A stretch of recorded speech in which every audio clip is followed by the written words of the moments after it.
Straight Shift with the Car Chick, the podcast that's all about cars, buying, selling, fixing, and driving, and sometimes renting fast if you're the car chick. Now, here she is. Hey everyone, and welcome back to the Straight Shift podcast. I need to apologize for the near 3-month hiatus that I had to take, but despite taking every precaution and hardly ever leaving my house because I work from here anyway, I still got COVID, and it was bad. I will have to say it was very, very bad. 0 stars. Do not recommend. Avoid at all costs.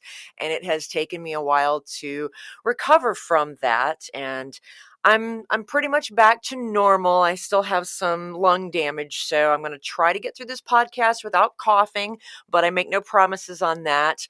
But another thing that is taking a long time to recover from COVID is the automotive industry. And, we had so many challenges last year with the production shutdowns and the demand shortages that quickly moved to a supply shortage. And, we thought, okay, 2021, this is going to be the time for the automotive industry to recover, get production back up to normal, get their inventory levels back up to normal. And hey, it's going to be a really fun and exciting year to sell cars.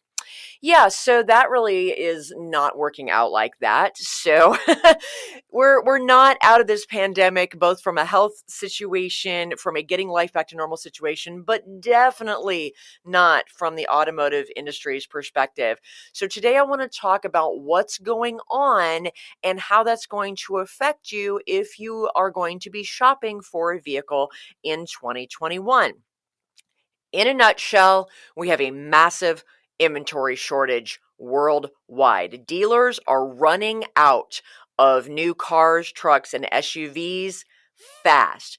I'm talking dealers who normally have 400 new cars on their lot at any given time. Maybe, if they're super lucky, have half of that right now.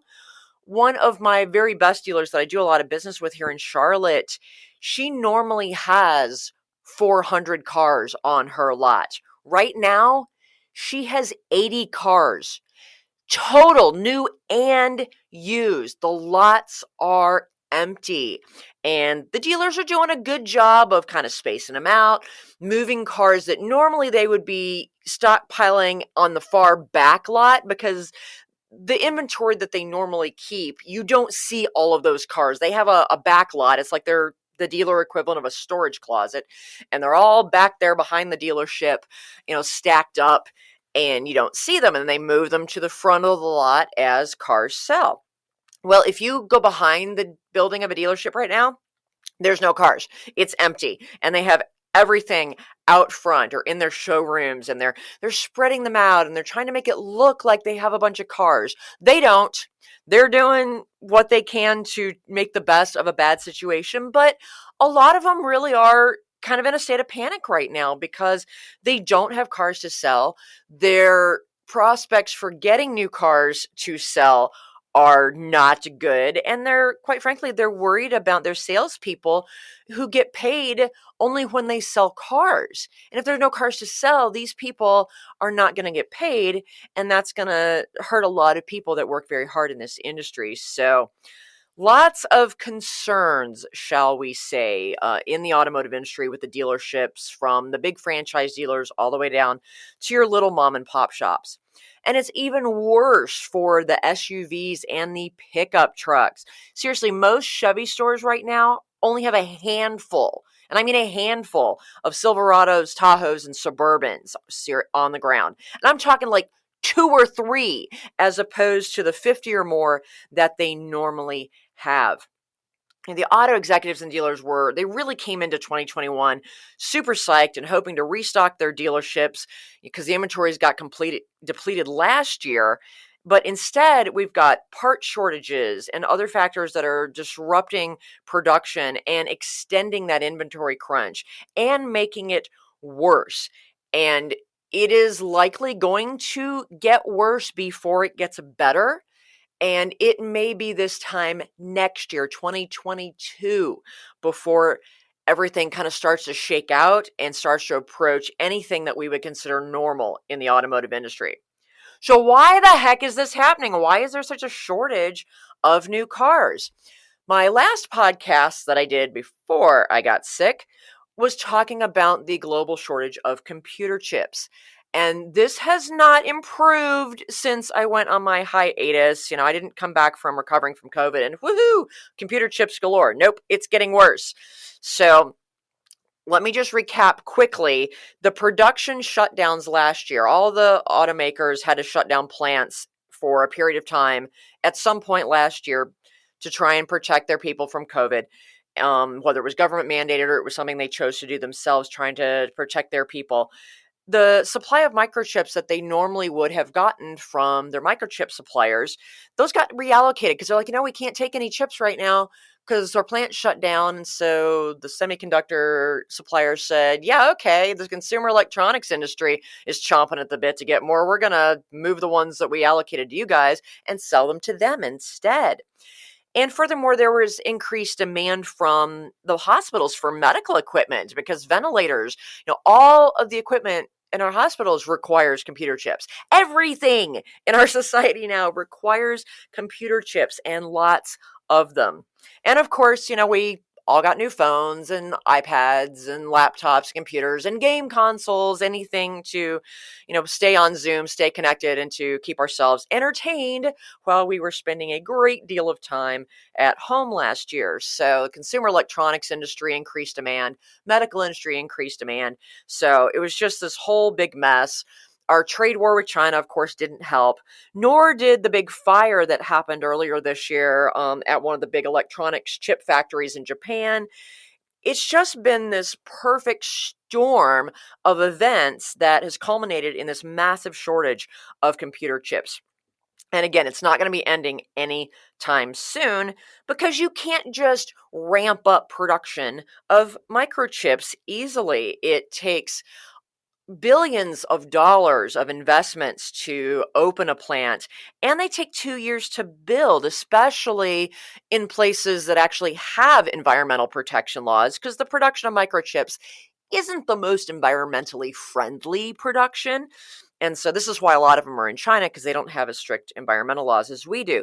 But if you're an investor, talk to your financial advisor because it's possibly a good time to be investing in companies that are building microchips. And certainly students who are majoring in that particular development field are probably going to have some phenomenal job opportunities when they graduate. So here's an opportunity in the industry.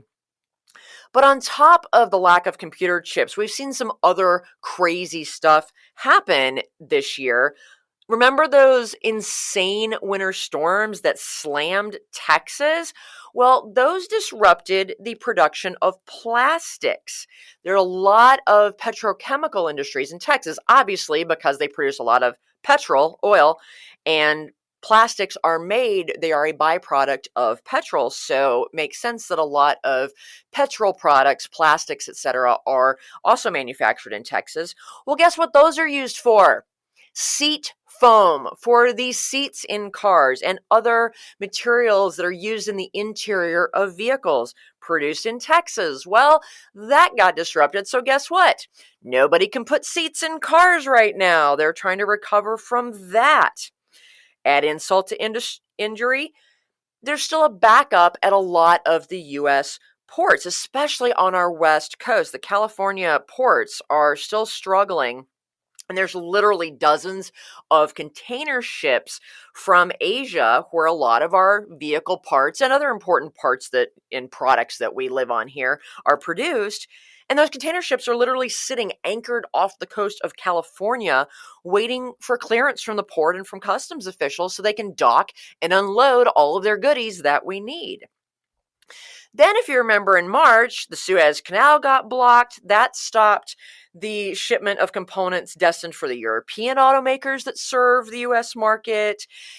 There's even a shortage of shipping containers themselves over in Asia that's affecting the ability to put the parts that are produced into containers and ship them over here to our factories. It's absolutely ridiculous. I hope you can see just how intertwined our global economies are. What happens in one place affects everybody else. It's like a tapestry. You pull on one thread and the whole thing can unravel. And that's why it's affecting every single auto manufacturer: Volkswagen, Nissan, General Motors, Toyota, Subaru, Honda, BMW. It doesn't matter. Everybody is feeling this, and it's going to continue to get worse. Meanwhile, of course, our demand for cars has not slowed whatsoever. Car buyers are snapping up every vehicle that is on the lot. We're still looking at buying new cars, between the economic stimulus and, covering and people realizing, maybe vacations are going to be more driving places than flying places for a while. We still want cars. There's just not as many cars to buy. So that's continuing to tighten up that whole inventory situation. And it's just I think it is going to get worse before it gets better. So one of the interesting things that the manufacturers are doing that kind of surprised me that they can do this, and I'm a little worried about it, but since they can't get the computer chips, they've been still trying to produce the rest of the vehicle, and then they're parking those cars on their own lots, waiting for the computer chips and other supplies that they need to come in, and then they'll finish building those cars. They're kind of doing everything they can to try and be creative and get ahead of the supply chain problem. But one of the challenges that automakers face is most of them have followed in the German automakers' footsteps. One of the things I was always really impressed with BMW, I was able to tour their plant down in Spartanburg, which is only a couple hours from where I live. And they have what's called just-in-time manufacturing. And that means that they don't stock up on parts and keep them in warehouses. The parts they need to build the car arrive literally just in time as that car is coming across the production line so that they can grab that part and stick it in the car. They're not warehousing parts. So while that saves them a lot of money and it's a much more efficient manufacturing process, it all goes to hell in a handbasket when there is a glitch in that just-in-time supply chain. So all the automakers have really gone to that over the past several years, and now it's coming back to bite them in the butt, and it's pretty much grinding a lot of our plants to an absolute halt.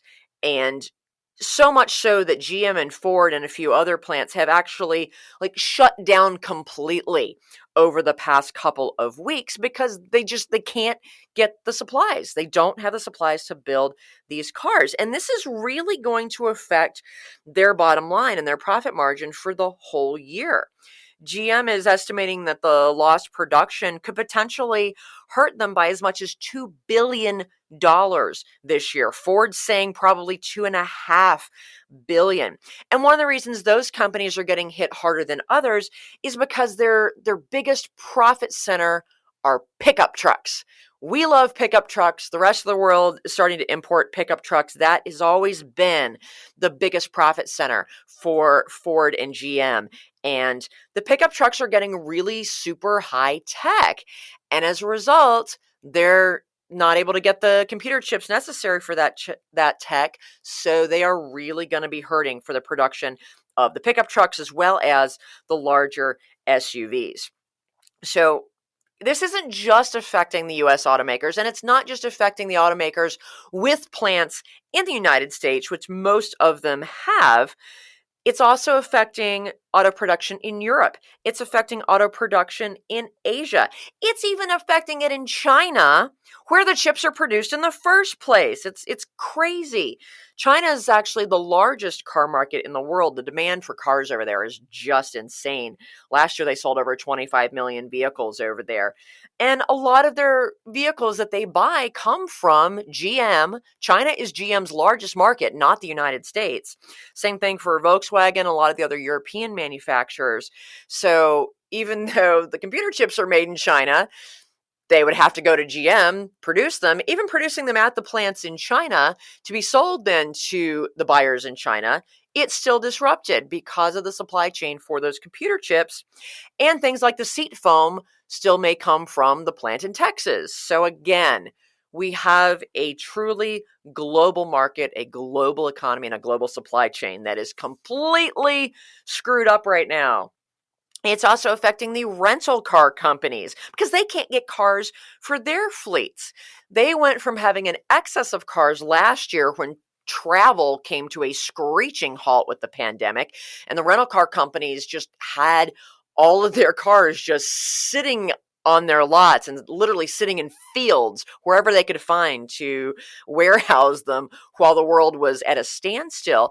And a lot of the rental companies sold off their cars because as the demand to purchase vehicles picked up, travel was still highly restricted. And so the rental car companies, just to keep from going bankrupt, they couldn't rent their cars. So they just sold off their fleets to dealers to sell them as gently used pre-owned cars. But now there's an increased demand because we're opening up a little bit. We're starting to travel again. But now the rental car companies cannot replenish their fleets. So right now, if you want to try and rent a car, good luck. And I recommend planning ahead. And if you know you're going to need a rental car several months from now, book it now. Get that reservation in now, because the rental car fleets are going to have just as much trouble replenishing their supplies as our car dealers. So I have a couple clients right now who unfortunately were in accidents where their vehicle was totaled. And even though their insurance company will happily pay for a rental, there aren't rentals to pay for. So they are having to borrow cars from friends and family because they can't get a rental. It's really crazy. So this is what's going on in the new car world. I'm going to take a quick break, and when we come back, we're going to talk about what's happening in the used car world, and then what does all of this mean for car buyers in 2021, and what strategies can you use if you still want to get a car and get a good deal in 2021. So I'll be right back after this.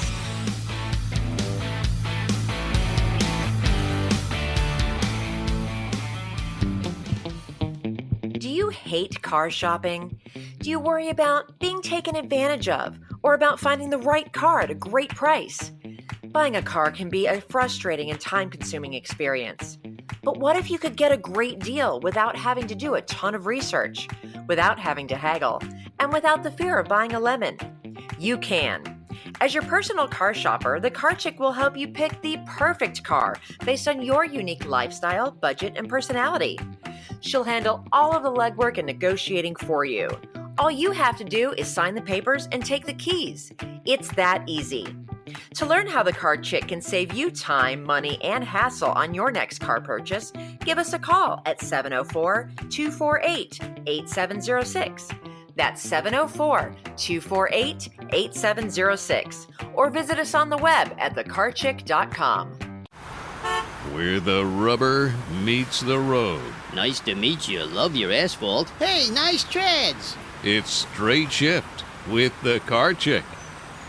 Hey everyone, welcome back to the Straight Shift. We're talking about car buying in 2021 and how this whole ridiculous, unprecedented, abysmal inventory situation is affecting dealers, rental car companies, the whole industry, and most importantly, how it's going to affect you if you want to buy a car in 2021. Since the supply of new cars is at historic record lows, a lot of people are shifting their demand to looking at, okay, I'll consider a gently used model. Well, okay, so the demand for the gently used cars is going up, but the supply of them is not plentiful either. So the inventory crunch is affecting the used car market as well. And the dealers are having trouble sourcing used cars for their lots. A lot of your, what I call gently used or barely used cars come from things like lease turn-ins. People get to the end of their lease after 3 years, they turn that car in the franchise dealers get first dibs on those cars, and they are gobbling them up like crazy. But a lot of people are not necessarily turning in their leased cars. Some people extended their leases. Some people are choosing to buy out their lease because they do see that there is a shortage of new cars. So like, well, maybe I'll just hang on to this one for a while and wait till the situation gets better. Or maybe they've placed an order for their new car, but it's not here yet. So they have either bought out their lease temporarily or have worked out a new contract agreement with the manufacturer's leasing company to extend and be able to keep the car that they have for a while longer. So there aren't as many leased cars getting turned in. They buy from the rental car fleets, which we've already said there aren't any. So they're not getting those cars. And it's just this, again, perfect storm of lack of inventory, and the used cars, people are just gobbling them up like crazy. So you go to the auctions now and it's slim pickings. I'll tell you what, whether it's the dealers looking at the online auctions that are directly from the captive finance companies, those are mainly off lease auctions, or whether you actually physically go to the dealer auctions, it's like a ghost town there, and all the dealerships are having a terrible time.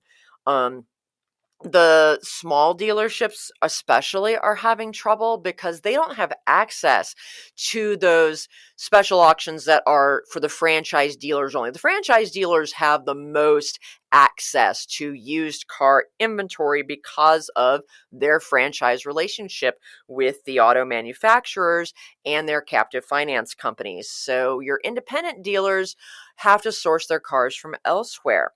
And your companies like Carvana, CarMax, Vroom, all the online dealers, and your larger independent dealerships that have massive purchasing power, they get a lot of cars normally from the rental fleets, and those are just not there. So they are flat out desperate.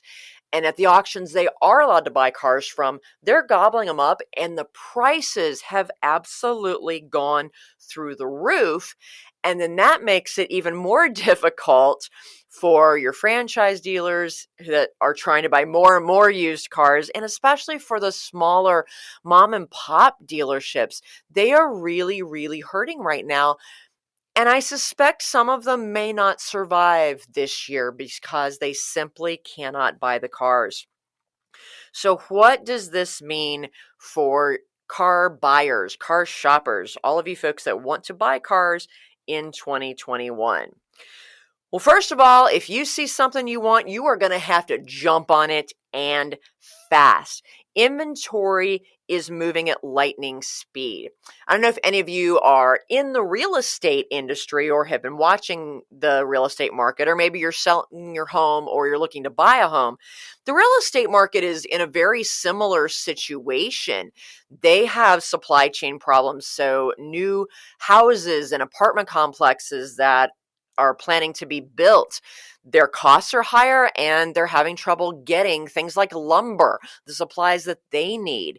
So it's really interesting how these two industries, both of which are the top, most important industries in our economy, are having very, very similar problems. So I was having coffee.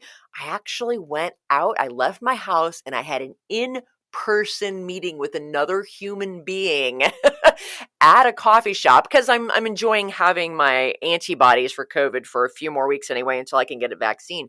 But it was kind of weird going out into the world again and meeting with people in person. It was very strange. I've gotten very comfortable with this whole Zoom thing, but it was nice to see another person in person. But she's a realtor, a friend of mine, and we were just commiserating over the inventory situation and how fast inventory is moving. Houses go on the market and they have 30 offers for over asking price in 24 hours. While there's not the same kind of bidding wars that happen in the car industry, inventory is moving that quickly. So if you see a car that you want, you're going to have to jump on it, and you're probably going to have to jump on it faster than you would normally like. Because you know me, if you've been listening to me for any amount of time, you know I preach buying a car is a process, not an event. And you need to take your time and do your diligence, especially when you're shopping for a used car. But the challenge is the inventory is moving too fast right now to do the level of diligence that I want to do for my clients and that I preach that you should do when shopping for used cars on your own. And it's just tough. The dealers are not necessarily taking a deposit to hold the car. They won't hold a car for you to, order that pre-purchase inspection. You may have to ask them, hey, can I pick it up and immediately take it over to the shop and get a pre-purchase inspection and then bring it back? See if they're willing to do that. Because if you order one through the Lemon Squad, it takes a couple days, but boom, that car may be sold. So I'm struggling with this as well and having to kind of shift how I'm buying cars and approaching the process for my clients, because this is truly an unprecedented condition in our industry right now. So here's some things that you might need to do. You may need to buy out of state or outside your city, outside your geography, whether you're looking for a new or a used car. Normally, when I'm shopping for new cars and one of our local dealers doesn't have exactly what we want, maybe they just don't have the colors. They have the model and the trim level we want, but we really want a black one instead of a white one. And so the dealers normally trade inventory all the time. And so I can get one of my local dealers to say, yeah, I can do a dealer trade and get you what you need and still get you a ridiculously good price. Well, the dealers are not motivated. They're not as willing to trade inventory with each other because, quite frankly, they don't have anything to trade. They're still getting some of that done, but you have to have an exact same vehicle, the same trim levels in your inventory, and hopefully not in some weird color that's not popular, that they would be willing to trade because they're hoarding what little inventory they have. So if you don't find what you want on one of your local lots, and they can't do a dealer trade for you, then you're going to have to get on the phone, get on the internet, and start calling the dealers outside your geography, 2 hours away, 3 hours away, maybe even 4 hours away, in order to find what you're looking for. And be prepared, you're going to have to pay a little bit more. The dealers are not necessarily going to give you a rock bottom deal because they know that it is a seller's market. I've been lucky. I've still been able to get a lot of really good deals, but it's because of my relationship with these dealers and the volume of business that I bring them over time. They still want to stay on my good side.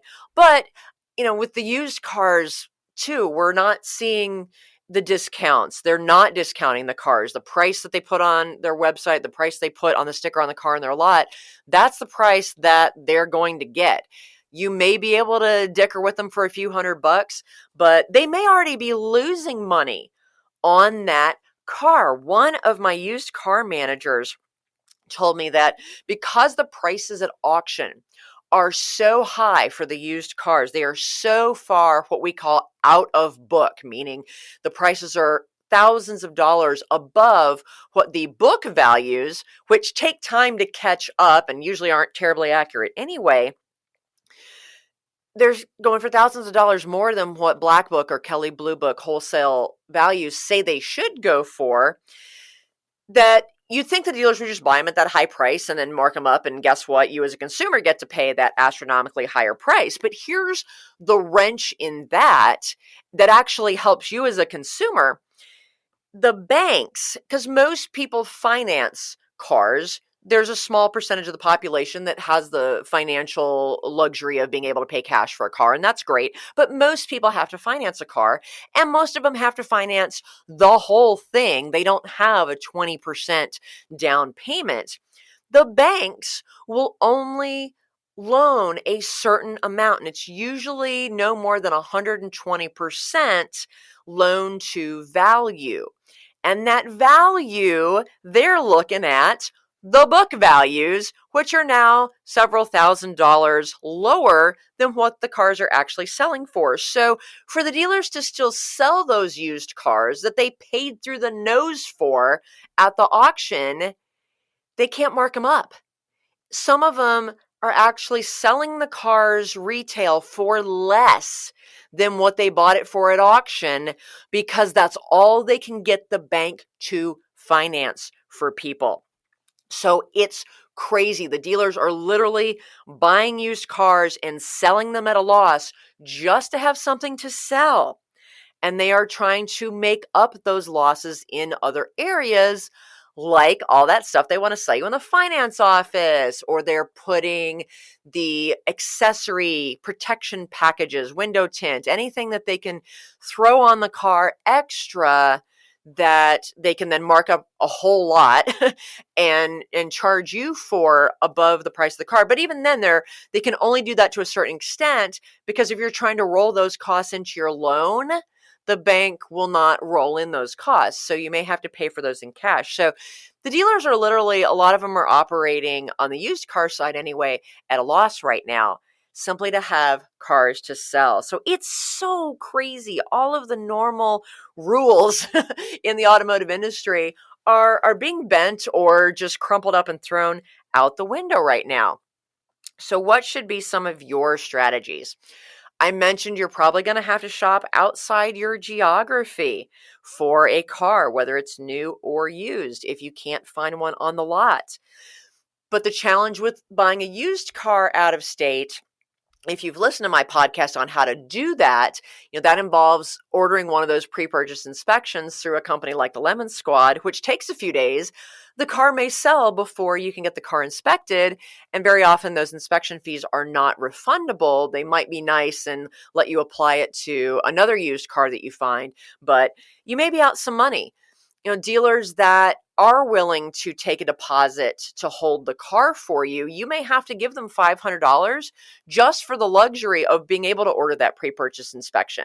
And if the inspection reveals something significant and you want to walk away from the car, you may have to be willing to forfeit that $500 to the dealer if they're not willing to fix whatever problem you found or the inspector found.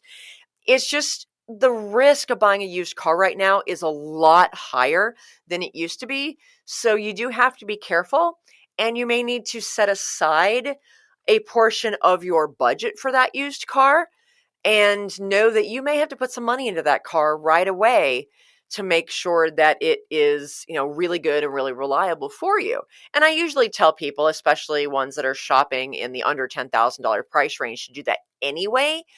But you may need to do that on a $30,000 used car. So it's just a different market because everything is moving so fast that we have to pull the trigger on cars more quickly than we would be normally comfortable doing, and have to give up a little bit of that due diligence, if we want to get that car, especially if you don't have the luxury of continuing to wait until that right one comes along. So it's just a little bit crazy. If you're looking for a new car, you may have to, be a little bit more flexible on what colors you're willing to accept.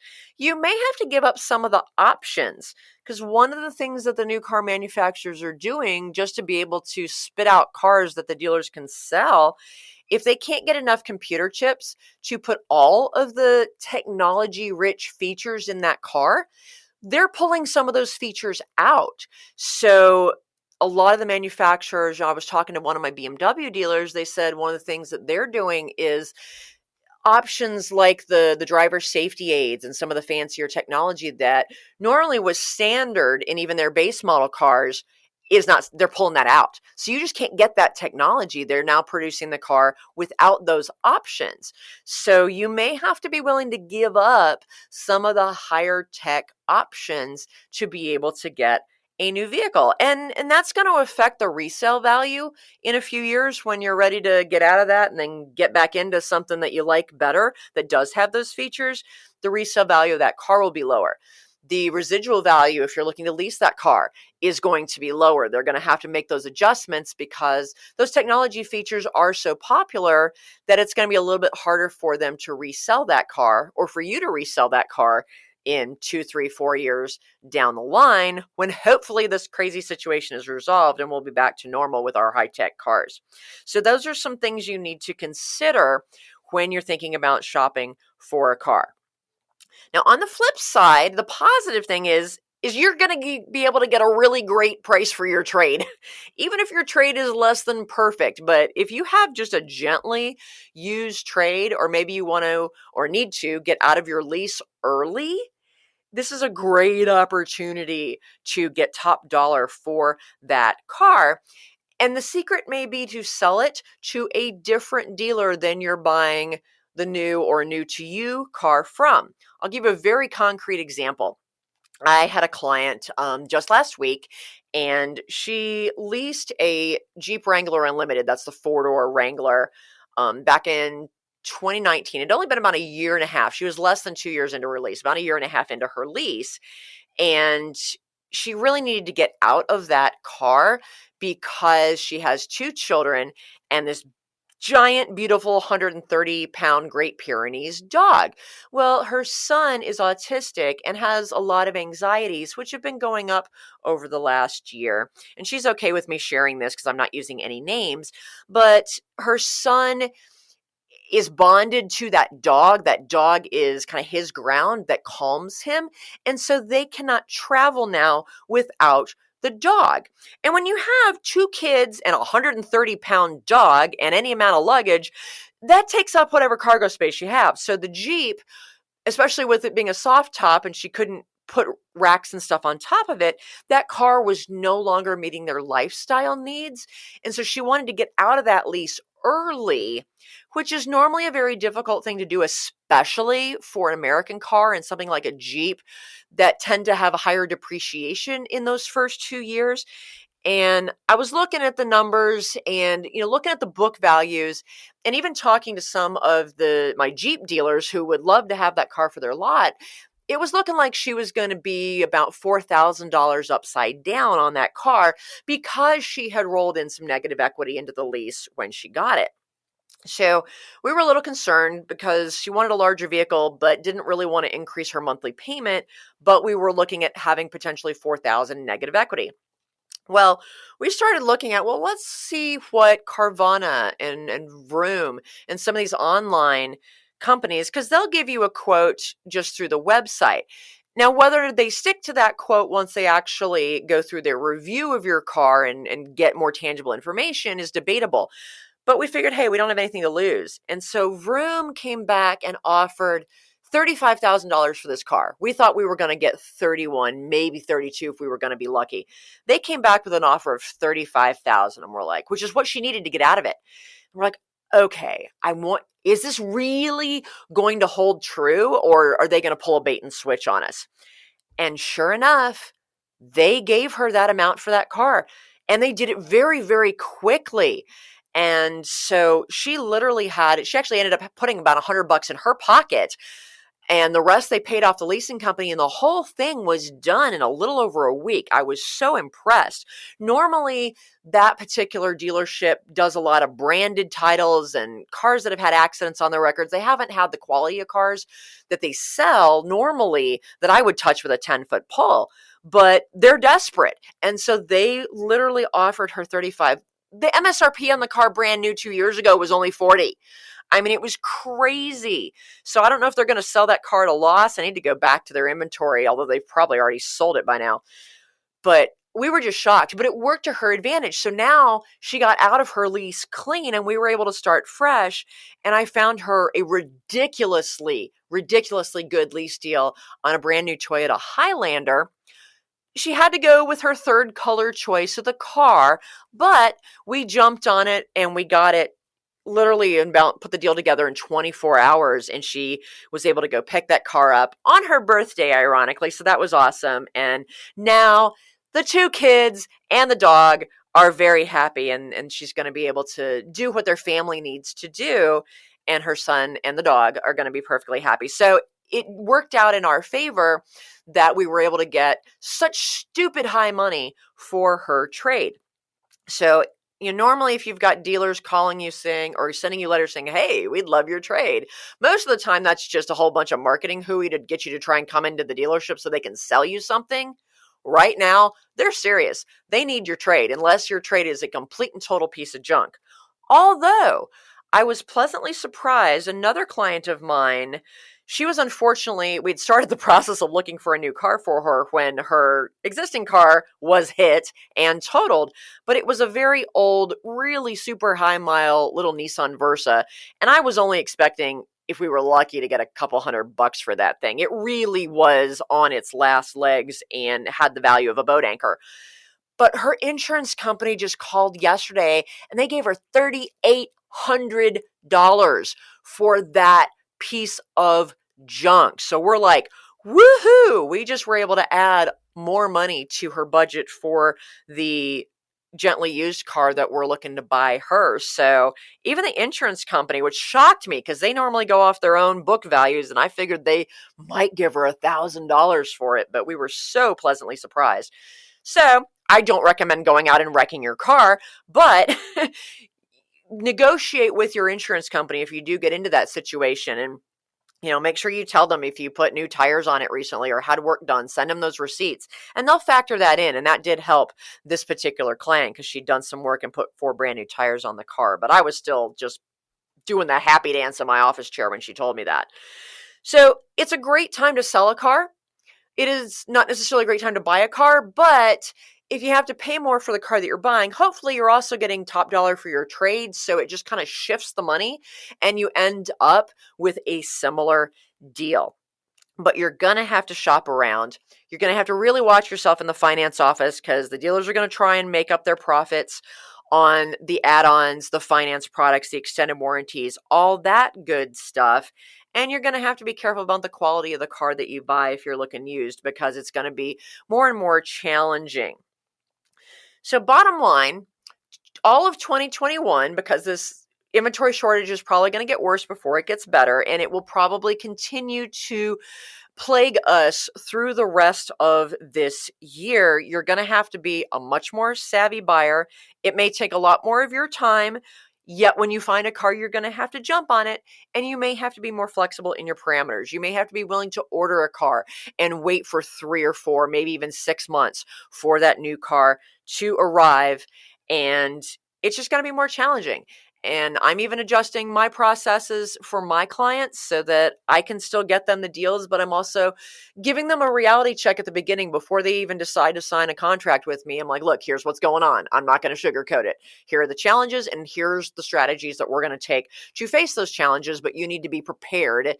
Is this something you want to do?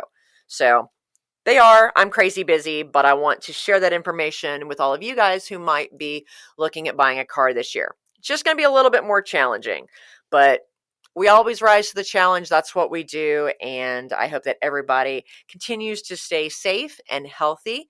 And until next time, I'm out of here. Drive safely.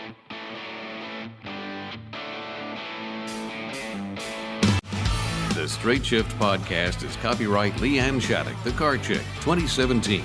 All views expressed by guest and or co-hosts are those of the guest and or co-hosts, and not necessarily those of LeeAnn Shattuck or the Car Chick.